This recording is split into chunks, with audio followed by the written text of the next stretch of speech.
Hello বন্ধুরা, welcome back to my channel. তো এই ভিডিওটা হচ্ছে আগের দিন যে ভিডিওটা আমি ছেড়েছিলাম যে আমরা কালিম্পং যাচ্ছি। তো কালিম্পংয়ের রাস্তায় আমরা দাঁড়িয়ে চাটা আমি খাইনি, অ্যাকচুয়ালি আমার শরীরটা ভালো ছিল না, প্রথম থেকেই হচ্ছিলো। তো রিকু চাটা খেয়ে ততক্ষণ থেকে মেয়ে উঠে গেছে। আমি বললাম তুমি ঘুমাও, এখনও ভোর হয়নি, সকাল হয়নি, মানে ভোর হয়েছে কিন্তু ওকে বললে এখনও সকাল সেরকম হয়নি, তুমি ঘুমাও নাহলে ডিস্টার্ব করে দেবে। আবার ও ঘুমিয়ে গেছে। তো এই দেখো পাহাড়ে আস্তে আস্তে ঢুকছি আমরা। তখন কটা বাজে মনে হয়, আস্তে আস্তে ও ঘুমিয়ে যাওয়া 7টা বেজে গেছিলো। তো এরপরে পাহাড়টা আমি যে রিকু কখন পাহাড় আসবে, শুধু তো সমমি দিয়ে যাচ্ছি। তো এই বলতে বলতেই ঢুকতে রিকু বলে দেখো পাহাড়, মেয়েও উঠে গেছে, আবার ছেলে ঘুমাচ্ছিলো।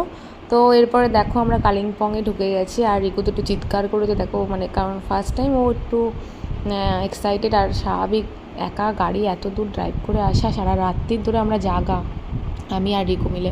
এটা হচ্ছে তিস্তা নদী পাশ থেকে আমরা যখন যাচ্ছি। কিন্তু একটা জিনিস সেখানের ভিডিওতে পুরো কমপ্লিট আমি করতে পারিনি না, হোটেলটা, এই যে আমাদের হোটেলটা যেখানে আমরা ছিলাম, সেখানে একটা দাদার, এই রিকুরি পরিচিত দাদার, সেই হোটেলে আমরা ছিলাম। তারপরের দিন একটু ঘুরতে বেরিয়েছিলাম, তো সেটাও দেখাবো তোমার।